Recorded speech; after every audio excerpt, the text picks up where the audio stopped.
नमस्कार, rare class में स्वागत है। देखते हैं सीधे हम बुकलेट से ही देखते हैं। प्रश्न दिया हुआ है, सबसे पहले हेडिंग देख लेते हैं कि दिया हुआ है कि खड़ी बोली या कौरवी। हमने प्रारंभिक जितना था वो हमने करवा दिया है। आइए खड़ी बोली देखते हैं। खड़ी बोली का विकास किस भाषा से हुआ है? तो उत्तर क्या होगा? अपभ्रंश से हुआ है। हमने आप लोगों को करवा दिया था, ठीक है। देखो दिया हुआ है खड़ी बोली कौरवी का उद्भव सौरसेनी अपभ्रंश से हुआ है। किससे हुआ है? सौरसेनी उपभ्रंश से हुआ है, ठीक है। अब बात करते हैं ये कहाँ पर है। तो खड़ी बोली की देखो देहरादून का उत्तरी मतलब मैदानी भाग है। देहरादून का मैदानी भाग है।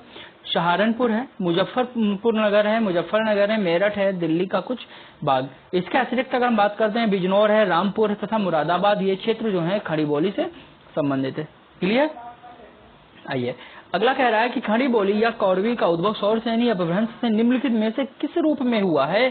तो उत्तर क्या है? उत्तरवर्ती रूप में हुआ है। किस रूप में हुआ है? उत्तरवर्ती रूप में हुआ है। यहाँ पर देखो हम 48 में ही देख रहे हैं, दिया हुआ है सौरसेनी अपभ्रंश के उत्तरी रूप में हुआ है। किस रूप में हुआ है? उत्तरी रूप में हुआ है। देखो प्रश्न इस तरीके से भी पूछा जा सकता है कि किस रूप में हुआ है। हम खड़ी बोली का अगर विकास के बारे में बात करते हैं तो गौर से देखो, जब हम विकास के बारे में बात कर रहे हैं तो जो विकास है वो कैसा दिया हुआ। यहाँ पर प्रश्न क्या है? विकास क्रम, ठीक। अब यहाँ पर स्वरूप पूछ रहा है कि किस रूप में हुआ है। क्लियर? यहाँ देख रहे हैं ये केंद्रीय विद्यालय पीजीटी में पूछा गया प्रश्न है, ये यूपीएसआई 2017 में पूछा गया प्रश्न है। क्लियर? गौर से देखो यहाँ पर देखो मैंने भी क्या बताया, इसका उत्तर क्या है?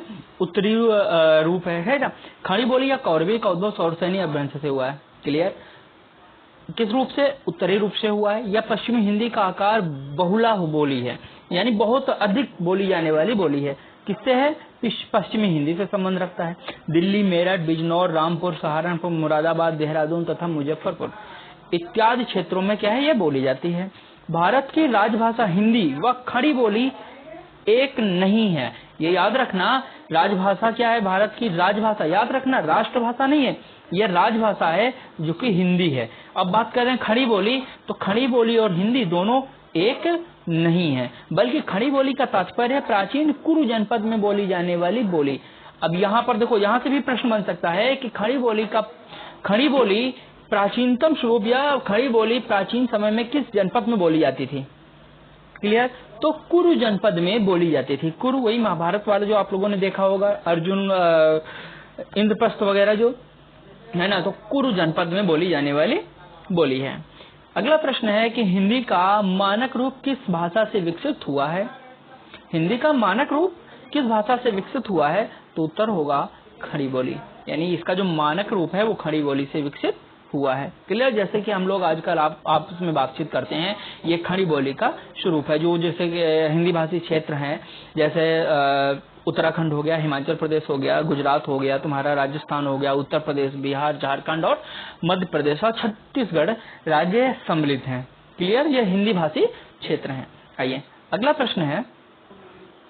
प्रश्न कह रहा है कि खड़ी बोली का प्रथम महाकाव्य कौन सा है? गौर से देखो प्रश्न क्या कह रहा है कि जो प्रथम महाकाव्य है वो कौन सा है। क्लियर? हम लोगों ने देखा कि अभी यहाँ देखो 50वां हमने क्या देखा है कि किस रूप से विकसित हुई है। तो विकसित हमने खड़ी बोली कर दिया है ना, खड़ी बोली से विकसित हुआ है। अब यहाँ गौर करो, ये आया है कब आया है? यूपीएसआई 2017 में आया है, दूसरी पाली में प्रश्न पूछा गया है। देखो हर एक एग्जाम में हिंदी से संबंधित प्रश्न इस प्रकार से भाषा से 1-2 प्रश्न जरूर आते हैं। क्लियर? खड़ी बोली का प्रथम महाकाव्य यहाँ पर पूछा गया है कि प्रथम महाकाव्य कौन सा है। अब ऑप्शन दिया हुआ है साकेत, कामायनी, प्रियवास या लोकायतन। इसका आंसर क्या है? प्रिय प्रवास, यानी जो खड़ी बोली का प्रथम महाकाव्य है वो है प्रिय प्रवास। याद रखना ये मोस्ट इम्पोर्टेंट हो जाता है। क्लियर? खड़ी बोली का प्रथम महाकाव्य कौन सा है? तो ये प्रिय प्रवास है, जो कि एग्जाम की दृष्टि से बहुत ही मोस्ट इम्पोर्टेंट है। क्लियर? आइए एक बार हम इसका विश्लेषण भी देख लेते हैं। कह रहा है खड़ी बोली हिंदी का प्रथम महाकाव्य। गौर करो, खड़ी बोली हिंदी का प्रथम महाकाव्य अयोध्या सिंह उपाध्याय, किसने? अयोध्या सिंह उपाध्याय, जिन्हें हम हरि औध के उपनाम से भी जानते हैं। ठीक, इनके द्वारा 1914 ईस्वी में क्या रचा गया था? प्रिय प्रवास रचा गया था। खड़ी बोली प्रथम महाकाव्य प्रिय प्रवास किसने रचा था? हरिऔध ने लिखा था। ये भी प्रश्न बन सकता है। क्लियर? क्या बन सकता है कि खड़ी बोली का प्रथम महाकाव्य प्रिय प्रवास का लेखक कौन है? तो कौन है? अयोध्या सिंह उपाध्याय, हरिऔध। क्लियर? आइए, कह रहा है प्रिय प्रवास 17 संगों में आबद्ध है, या हम कह सकते 17 खंडों में आबद्ध है, जैसे कि भागवत पुराण पर आधारित रचना है। ठीक, यानी जो भागवत पुराण हम पढ़ते हैं या फिर सुनते हैं, ये कथा वगैरह बांची जाती हैं तो भागवत पुराण पे बांची जाती हैं। ठीक, उस पर ही आधारित है। कह रहा है इस रचना पर हमें मंगला प्रसाद पारितोषिक मिला है। प्रिय प्रवास का सर्वप्रथम नाम ब्रजांगना विलाप था। ये भी प्रश्न पूछा जा सकता है कि प्रिय प्रवास का प्रथम नाम क्या था? इसका नाम तो चेंज किया गया है ना, यानी प्रिय प्रवास किया गया, लेकिन इससे पहले क्या रखा गया था? तो ब्रजांगना विलाप रखा गया था। क्लियर? ब्रजांगना विलाप का तात्पर्य क्या होता है? गौर करना, इसका अर्थ भी देखो स्वयं निकल रहा है। ब्रजांगना विलाप, ठीक, ब्रजांगना यानी ब्रज में जो बालाएं थी उनका जो विलाप था, ठीक, उसका इसमें वर्णन किया गया है। क्लियर? कह रहा है कि अन्य तथ्यों में गणपत चंद्र गुप्त ने हरिऔध को आधुनिक काल का सूरदास कहा है। अब गौर करना, आधुनिक काल का सूरदास किसे कहा जाता है? आधुनिक काल का सूरदास किसे कहा जाता है? तो हरिऔध को कहा जाता है। और किसने कहा था? गणपत चंद्र गुप्त ने कहा था। देखो कितने प्रश्न मिल रहे हैं, एक ही प्रश्न में बहुत सारे प्रश्न यहाँ पर मिल रहे हैं। प्रिय प्रवास में कृष्ण और राधा का समावेशी रूप प्रकट हुआ है। राधा और कृष्ण, किसका? कृष्ण और राधा का समाज सेवी रूप प्रकट हुआ है। गौर करना, कैसा रूप प्रकट हुआ है? तो समाज सेवी स्वरूप प्रकट हुआ है। इसमें राधा देव सेविका के रूप में चित्रित है, मतलब देव सेविका के रूप में चित्रित है। निराला के अनुसार हरिऔध हिंदी के सार्वभौम कवि हैं।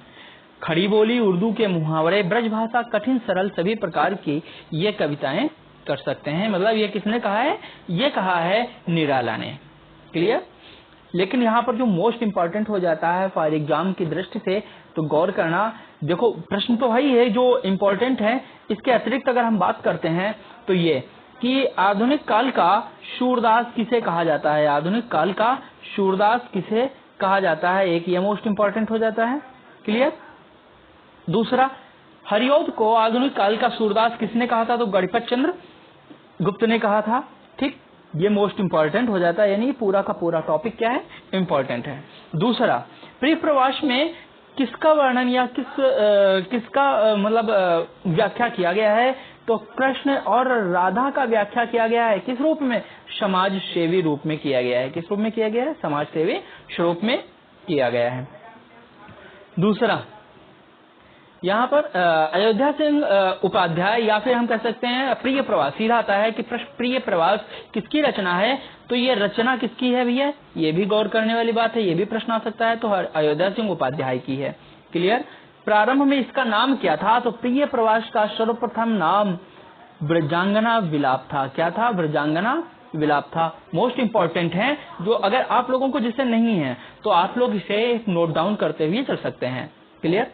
आइए, अगला प्रश्न कह रहा है खड़ी बोली निकली है, किससे निकली है? हमने कई बार अभी तक जितने आप लोगों को हिंदी के टॉपिक बोले हैं उनमें देखो बहुत कई प्रश्न ऐसे हैं जो खड़ी बोली या हिंदी से संबंधित है। क्लियर? तो खड़ी बोली किससे संबंधित है?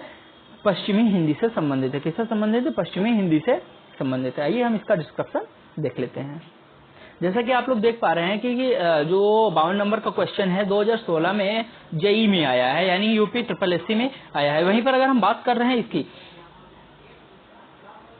खड़ी बोली, तो देखो यूजीसी में आया हुआ है, 2017 में एग्जाम पूछा गया है। वहीं मानक रूप के बात कर रहे हैं तो 2017 में यूपीएसआई में पूछा गया है। क्लियर? आइए देख लेते हैं क्या कह रहा है। खड़ी बोली निकली है किससे? हमने कई बार आप लोगों को जो लैंग्वेज है उसके बारे में बताया है। क्लियर? क्या कह रहा है? सौरसेनी प्रभंस पश्चिमी हिंदी से, पश्चिमी हिंदी जिसे हम पश्चिमी हिंदी, ठीक, से हिंदी की मूल उत्पत्ति मानी जाती है। हिंदी की मूल उत्पत्ति पश्चिमी हिंदी से मानी जाती है।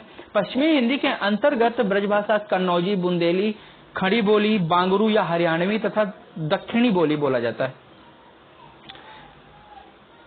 खड़ी बोली व ब्रजभाषा पश्चिमी हिंदी उपभाषा के अंतर्गत आती है। क्लियर? जिसका विकास सौरसैनी अपभ्रंश से हुआ है। खड़ी बोली अकारांत प्रधान तथा ब्रज भाषा ओकारांत प्रधान है। यहाँ पर आप लोगों के लिए मोस्ट हो जाता है, गौर करिए। खड़ी बोली क्या प्रधान है? आकारांत प्रधान है। खड़ी बोली आकारांत प्रधान है, जबकि ब्रज भाषा ओकारांत प्रधान है। अब समझने की कोशिश करिए कि किस प्रकार से आकारांत और ओकारांत प्रधान है। यदि हम कहते हैं इसी में मिलेगा, हाँ यहीं पर देख लेते हैं, लिखा हुआ तथा, ठीक, जिन शब्द के अंत में बड़ा आ की मात्रा लगी हो वो आकारांत होते हैं। तो तथा क्या हो गया? आकारांत हो गया, मतलब ये खड़ी बोली से संबंधित है। जिन वाक्यों के अंत में ओ हो, ठीक, तो वो क्या कहलाता है? ब्रजभाषा कहलाता है या ओकारांत कहलाता है। क्लियर? ओकारांत कहलाता है। अब उदाहरण के तौर पर देख लीजिए, इसमें है यहाँ पर नहीं लिखा हुआ है, ठीक है। अब मान लीजिए जाऊं छो, ठीक, तो छो क्या है? ये ओकारांत है। क्यों कह रहा है जाऊं छो? जाऊं छो, छो। अब गौर करो लास्ट में क्या आया है? ओ की मात्रा आई है, तो ये क्या है? ओकारांत है। क्लियर?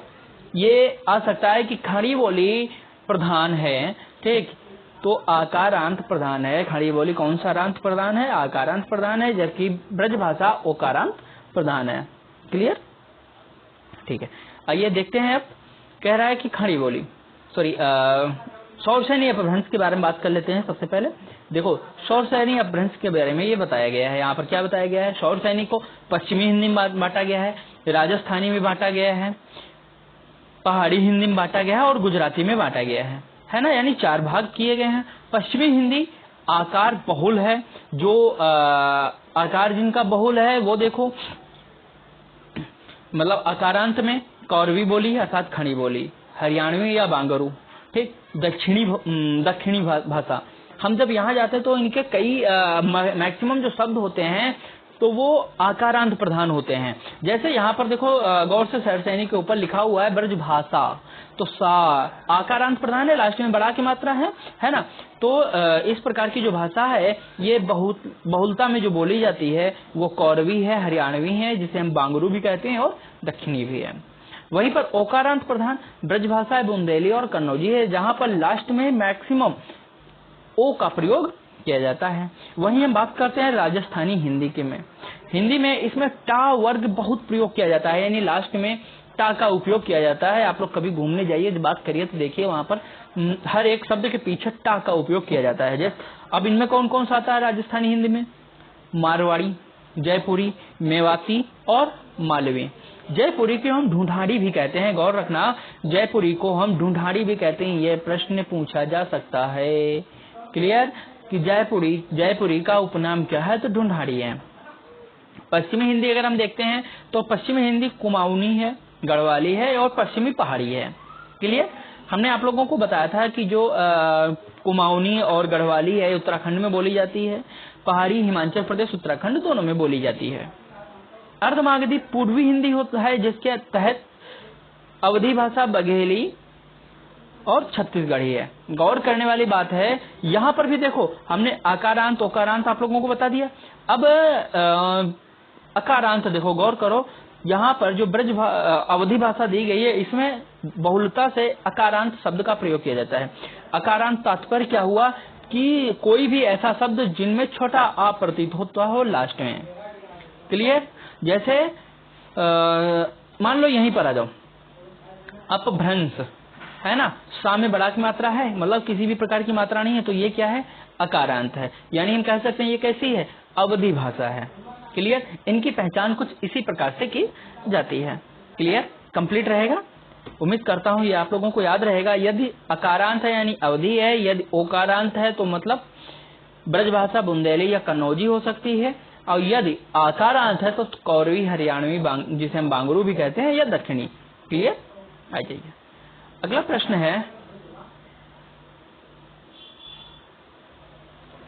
इनमें से कौन सी बोली आकार बहुला नहीं है, यानी बहुल कहने मतलब विस्तृत क्षेत्र में कौन सी बोली नहीं है? क्लियर? तो अगर हम देखते हैं बहुला, ठीक, बड़े आकार में अगर नहीं है तो वो है बुंदेली, क्योंकि ये कहाँ बोली जाती है? बुंदेलखंड में बोली जाती है। कहाँ बोली जाती है? बुंदेलखंड में बोली जाती है। एक सीमित क्षेत्र है जहां पर खड़ी बोली ओकारांत नहीं बोला जाता है। गौर करने वाली बात है, कह रहा है ओकारांत बहुला नहीं है, यानी बहुत अधिक मात्रा में ओकारांत शब्द का प्रयोग नहीं किया जाता है। क्लियर? ये देख आप लोग जैसा कि देख पा रहे होंगे कि ये 2014 में यूजीसी में पूछा गया है। आइए डिस्क्रिप्शन एक बार देख लें। कह रहा है खड़ी बोली ओकारांत बहुला नहीं अपितु आकारांत बहुला है।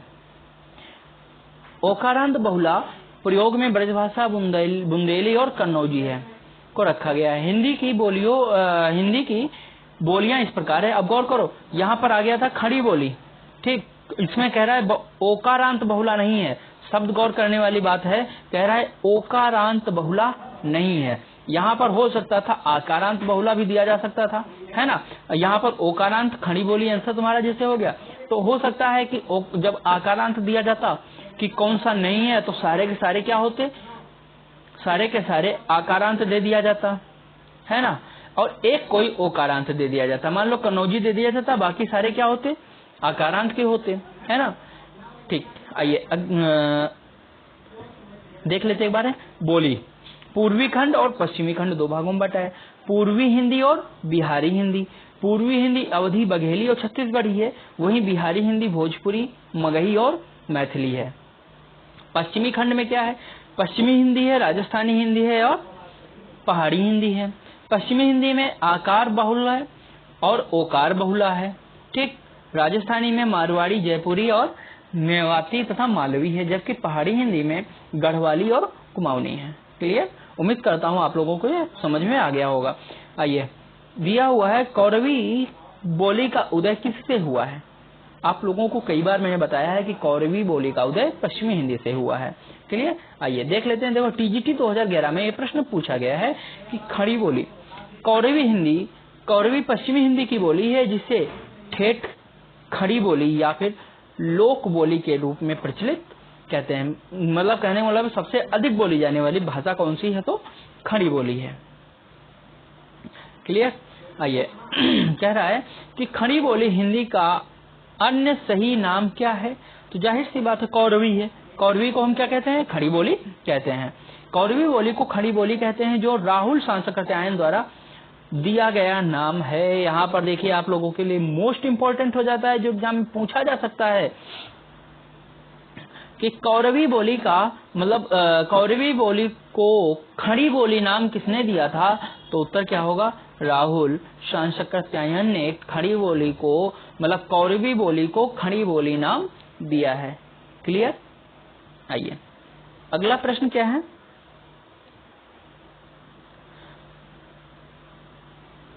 मध्य प्रदेश एसआई में पूछा गया है 2017 में, आउचर को खड़ी बोली में क्यों कहते हैं?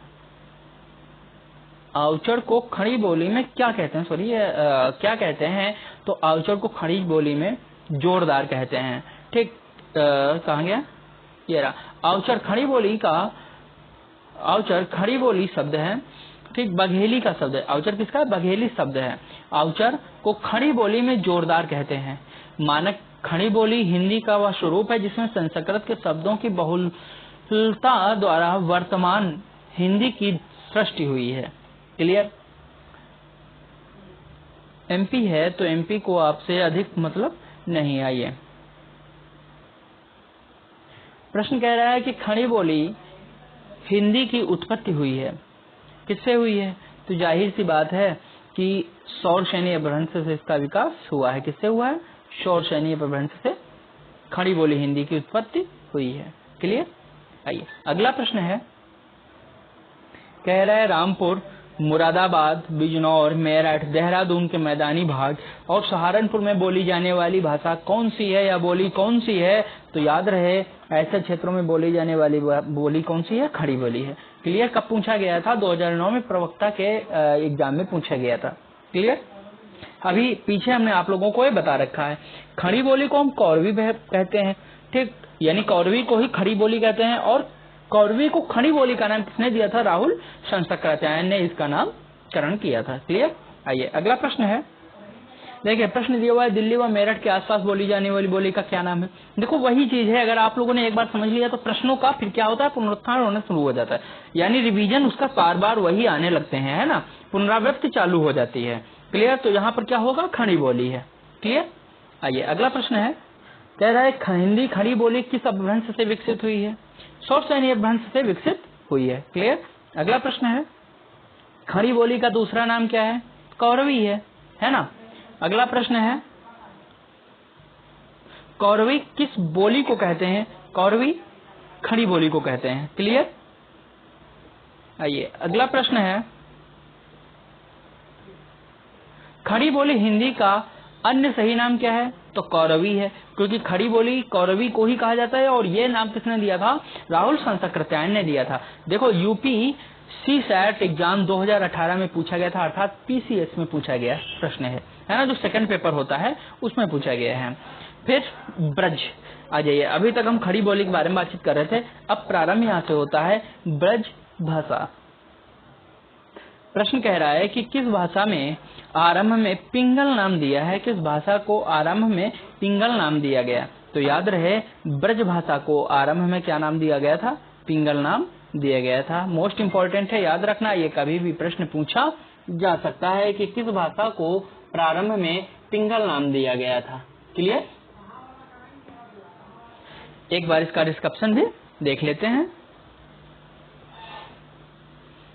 ब्रज भाषा को आरंभ में पिंगल कहा गया था। वस्तुतः अपभ्रंश की विभिन्न शैलियों से बोलियों का विकास होता है, जिसमें पिंगल भी एक कड़ी रही है। पिंगल जहां ब्रज भाषा के विकास में सहायक रही, वहीं डिंगल राजस्थानी भाषा का पूर्ववर्ती रूप है। गौर करने वाली बात है, यह प्रश्न पूछे जाने की संभावना है कि डिंगल, जैसे यहाँ पर देखो पिंगल पूछ लिया गया है ना, इसी तरीके से डिंगल राजस्थानी भाषा का पूर्ववर्ती रूप रही है, ये भी पूछे जाने की संभावना अधिक है। यहाँ गौर करो, यह पूछा कब गया था, 2021 में, है ना। DSSB अर्थात दिल्ली के जो जैसे हम UPSS देखते हैं उसी तरीके से दिल्ली का है, ठीक है। डी का मतलब दिल्ली होता है। आइए अगला प्रश्न क्या कह रहा है कि ब्रज भाषा का विकास किस अपभ्रंश से हुआ है। आप लोगों ने कई बार पढ़ा है कि ब्रज भाषा का विकास शॉर्ट सैनी अपभ्रंश से हुआ है। क्लियर। आगे बढ़ते हैं। आप लोगों के लिए यहाँ पर मोस्ट हो जाता है कि सूरदास ने किस भाषा में सूर सागर की रचना की। सूर सागर की रचना आप लोग तो जानते होंगे कि किसने किया है, सूरदास जी ने किया है, परंतु किस भाषा में किया है, तो ब्रज भाषा में सूर सागर की रचना की गई है। क्लियर। सूरदास जी ने ब्रज भाषा में सूर सागर की रचना की है। ओके। आइए देखो ऊपर ब्रज भाषा का विकास किस अपभ्रंश से हुआ है, तो क्या था, शॉर्ट सैनी से हुआ है। किसमें पूछा गया है, किस UPSSC में पूछा गया है, कनिष्ठ सहायक परीक्षा में। कब आया था, 2016 में ये प्रश्न आया था। क्लियर। पिछले का डिस्क्रिप्शन देख लो। सूरदास ने ब्रज भाषा में सूर सागर की रचना की। किस भाषा में, सूरदास जी ने ब्रज भाषा में सूर सागर की रचना की। आचार्य रामचंद्र शुक्ल ने सूर सागर को ब्रज भाषा की पहली रचना मानते हैं। याद रहे ब्रज भाषा की पहली रचना सूर सागर को माना जाता है। ब्रज भाषा की पहली रचना सूर सागर को माना जाता है। क्लियर। सूर सागर को ब्रज भाषा की पहली रचना माना जाता है। सूर सागर की रचना भागवत की पद्धति द्वारा 12 स्कंधों से हुई है। ये आप लोगों के लिए मोस्ट हो जाता है कि सूर सागर जो है इसकी रचना कहाँ से हुई है, तो याद रहे भागवत पुराण से हुई है। पुराण आप लोगों ने पढ़ा होगा, है ना, तो उसके भागवत पुराण से हुई है। उस भागवत पुराण में भी अगर हम बात करते हैं कि भागवत पुराण में भी कहाँ से हुई है, तो 12 स्कंधों से हुई है। क्लियर। अब यहाँ पर बात करते हैं कि 12 स्कंध क्या है। 12 का तात्पर्य होता है 12, है ना। जो महाभारत हैं उनको अगर हम क्रम खंडों में अगर विभाजित करते हैं, चैप्टरों के वाइज अगर हम करते हैं पाठ्यक्रमों के अनुसार, तो प्रथम द्वितीय तृतीय करके इस तरीके से किया गया है, यानी खंडों में। तो 12 अर्थात 12वां जो खंड है उसे हम 12 स्कंध कहते हैं। क्लियर। 12 स्कंध कहते हैं।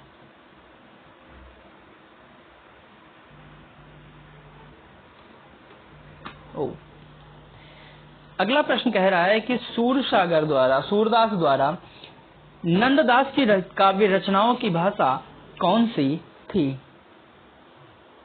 अब गौर करने वाली बात है कि सूरदास ने नंद भाषा की व्याख्या रचनाओं में की तो ब्रज भाषा में की है ना। इनकी सूरसागर और नंददास, मतलब इतना याद रखना, अगर कहीं पर भी सूरदास जी आ जाते हैं तो जो मैक्सिमम होगा, मैक्सिमम ब्रज भाषा का उन्होंने प्रयोग किया है। किस भाषा का प्रयोग किया है? ब्रज भाषा का उन्होंने सबसे अधिक प्रयोग किया है। देख लो एक बार, ये किस एग्जाम में आया है, तो जैसा कि आप लोग देख पा रहे हैं कि यूपीएसआई 2017 में आया हुआ है ना। यूपीएसआई 2017 में ये एग्जाम, मतलब यह प्रश्न पूछा गया था।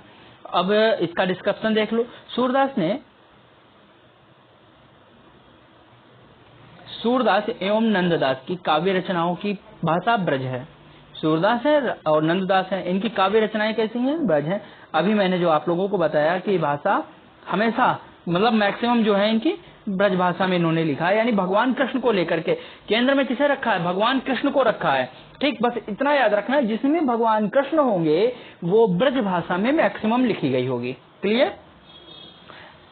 अब गीता की बात मत कर लेना, क्योंकि गीता महाभारतीय काल से लिखी गई है, या हम कह सकते हैं कि दिल्ली क्षेत्र से, है ना, हस्तिनापुर वगैरह को लेकर के लिखी गई है, कुरुक्षेत्र को लेकर लिखी गई है। लेकिन जहां पर हम इनकी लीलाओं के बारे में बात करते हैं, वहां पर ब्रज भाषा का उपयोग किया गया है। सूरदास के रचनाएं देखो, सूरसागर है, सूरसारावली एवं साहित्यिक लहरी, तीन प्रमुख हैं, सूरसागर, सूरसारावली व साहित्य लहरी। नंददास की रचनाएं हैं, मोस्ट इंपॉर्टेंट है, ये याद रखना, जो सबसे अधिक पूछी जाती हैं।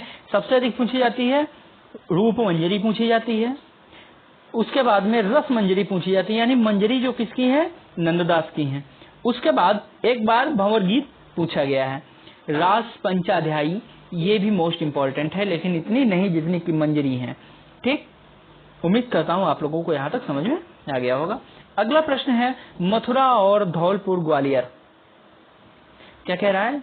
मथुरा और धौलपुर ग्वालियर आदि क्षेत्रों में कौन सी बोली बोली जाती है? जाहिर सी बात है, ब्रज भाषा बोली जाती है। हमने क्या बताया? मथुरा को सेंटर में रख लो, उसके आसपास जितनी क्षेत्र हैं वहाँ कौन सी भाषा बोली जाती है? ब्रज भाषा बोली जाती है। लेकिन जैसे ही हम मथुरा सेंटर को छोड़ करके अन्य साइड में हटते हैं तो खड़ी बोली प्रारंभ हो जाती है। जैसे हम दिल्ली क्षेत्र चले जाते हैं, खड़ी बोली प्रारंभ हो गई, है ना। आगरा के बाद चले आते हैं, खड़ी बोली प्रारंभ हो जाती है। दिल्ली को लेकर के अगर हम बुंदेलखंड की तरफ जाते हैं तो खड़ी बोली प्रारंभ हो जाती है, जैसे मेरठ वगैरह है ना। अगर हम बात करते हैं कि तुम्हारा ये बरेली क्षेत्र में कौन सी भाषा बोली जाती है? तो ब्रज भाषा बोली जाती है। क्लियर? कब आया है? 2017 में। देखो यूपीएसआई में पूछा गया है। आगरा, मथुरा, धौलपुर, ग्वालियर आदि क्षेत्रों में ब्रज भाषा बोली जाती है। सूरदास, रहीम, रसखान, केशव बिहारी आदि ब्रज भाषा के प्रमुख कवि हैं। क्लियर? सूरसागर किस भाषा की रचना है भैया? ब्रज भाषा की रचना है। कब पूछा गया है? 2017 में यूपीटीईटी में पूछा गया एग्जाम है। सूरसागर की रचना ब्रज भाषा में सूरदास द्वारा की गई है। ब्रज भाषा इनमें से किस रूप में सर्वाधिक प्रसिद्ध है? तो काव्य में के रूप में है। क्लियर? यानी इनमें सबसे अधिक काव्य लिखा गया है। अब एक बार इसका वो भी देख ले, विश्लेषण कर लो। कह रहा है कि ब्रज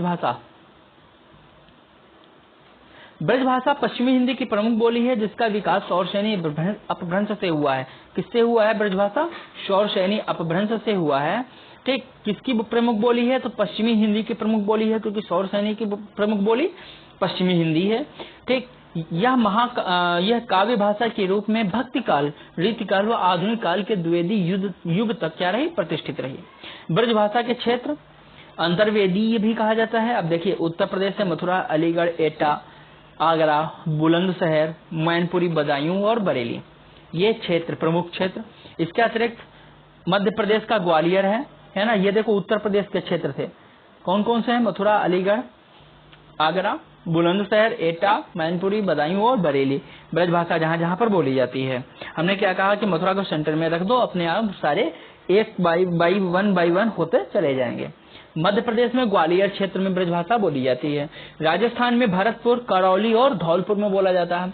अब गौर करने वाली बात है, अगर मथुरा यहाँ पर है तो यहीं से मथुरा के से जो है बिहार के लिए रास्ता लगी हुई है, या हम कह सकते हैं भरतपुर के लिए रास्ता लगी हुई है। यानी राजस्थान के भरतपुर को मथुरा के नजदीक समथिंग 61 किलोमीटर के आसपास पाया जाता है, यानी मथुरा से डिस्टेंस भरतपुर की। क्लियर? और उसी के पास करौली और धौलपुर स्थित है। हमने क्या कहा कि मथुरा को सेंटर में रख लो, क्योंकि श्री कृष्ण की लीलाएं जो है कहाँ हुई हैं, मथुरा, या फिर हम ब्रज क्षेत्र कह सकते हैं। वृंदावन वगैरह कहाँ पर है, मथुरा में ही स्थित है। और उसी के सेंटर को अगर हम मान लें तो जितने भी पास पड़ोस के क्षेत्र या जिले हैं वहां पर ब्रजभाषा बोली जाती है। क्लियर। आइए अगला प्रश्न है। अब देखो इसे तो आप देख ही चुके हो कि कब आया है, तो यूपीएसआई 2021 में ये प्रश्न पूछा गया था। क्लियर। अगला प्रश्न है, यहाँ पर कह रहा है कि ध्रुपद गायन का संबंध किस भाषा से है। तो याद रखना जो ध्रुपद गायन है उसका संबंध किससे है, ब्रज भाषा से है। क्लियर। देखो ऊपर दिया हुआ है कि मथुरा और वृंदावन में प्रमुख कौन सी भाषा बोली जाती है। हमने अभी आपको क्या बताया कि ब्रज भाषा बोली जाती है ना। कब पूछा गया है, 2018 में पूछा गया है। किसने पूछा था, UPSSC ने पूछा था, है ना। वर्तमान में जो एग्जाम बना रहा है या जो आयोग है जिसे मैक्सिमम एग्जाम बनाने के लिए कहा गया है वो UPSSC बनाती है। क्लियर। अब यहाँ पर क्या है, ध्रुपद गायन का संबंध किस भाषा से है, तो ब्रज भाषा से है। एक बार डिस्कशन देख लो। ध्रुपद गायन का संबंध ब्रज भाषा से है। अधिकांश विद्वानों का मत है कि 15वीं शताब्दी में ग्वालियर के राजा मानसिंह तोमर ने इसकी रचना की है। गौर करने वाली बात है, ये पूछा जा सकता है कि ध्रुपद गायन की रचना किसने किया है, तो ग्वालियर के राजा मानसिंह तोमर ने इसकी रचना किया था। मोस्ट इंपोर्टेंट है, ये कभी भी पूछा जा सकता है। क्लियर। आइए फिर कह रहा है पश्चिमी हिंदी की सर्वप्रमुख बोली कौन सी है। ब्रजभाषा है, खड़ी बोली है, बांगुरू और बुंदेली है। इसका आंसर क्या होगा, ब्रजभाषा है। यानी जो पश्चिमी हिंदी है इसकी सर्वप्रमुख बोली क्या है, ब्रजभाषा है। क्लियर। आइए इसका डिस्क्रिप्शन एक बार देख लेते हैं। दिया हुआ है कि पश्चिमी हिंदी की सर्वप्रमुख बोली ब्रजभाषा व कौरवी मानी जाती है। क्लियर। क्योंकि ब्रजभाषा को कौरवी कहा जाता है, कौरवी खड़ी बोली को कहा जाता है। किसे कहा जाता है, खड़ी बोली को कहा जाता है। याद रहे प्रमुख भाषा कौन कौन सी है, ब्रजभाषा और खड़ी बोली, या कौरवी बोल सकते खड़ी बोली की जगह। अब यहाँ गौर करने वाली बात है, जो पहले होगा उसे हम प्रमुखता देंगे, है ना। दोनों का लगभग अगर हम क्षेत्रफल की दृष्टि से देखें तो लगभग समान है। क्लियर। ब्रजभाषा का पुराना अर्थ क्या है, पशुओं या गौओं का समूह या चरागाह। ठीक। विकास किससे हुआ, सौरसैनी अपभ्रंश से हुआ है। क्षेत्र कौन सा है, आगरा, मथुरा, वृंदावन, अलीगढ़, धौलपुर, मैनपुरी, एटा, बदायूं, बरेली के आसपास के क्षेत्र। इसके अतिरिक्त राजस्थान में चले जाते हैं तो भरतपुर, धौलपुर वगैरह इसमें सम्मिलित हो जाते हैं। गौर करो दिया हुआ है ब्रजभाषा का क्षेत्र कौन सा नहीं है। ठीक। तो इसका कौन सा क्षेत्र नहीं है, तो सरगुजा क्षेत्र नहीं है, क्योंकि ये छत्तीसगढ़ी बोली है जहां पर ब्रजभाषा नहीं बोली जाती है। क्लियर। सरगुजा छत्तीसगढ़ में है जहां पूर्वी हिंदी की बोली छत्तीसगढ़ी बोली जाती है, जबकि धौलपुर राजस्थान, मथुरा एवं आगरा उत्तर प्रदेश में स्थित है जहां पर क्या बोला जाता है, ब्रजभाषा बोली जाती है। क्लियर। ब्रजभाषा है, अगला प्रश्न है ब्रजभाषा है कौन सी है, तो ये पश्चिमी हिंदी है। ब्रजभाषा कैसी है, कौन सी है, पश्चिमी हिंदी की वो बोली है जो सौरसैनी से निकली है। क्लियर। आज के लिए यहीं तक रखते हैं, फिर मिलते हैं अगले प्रश्न के साथ। तब तक के लिए नमस्कार।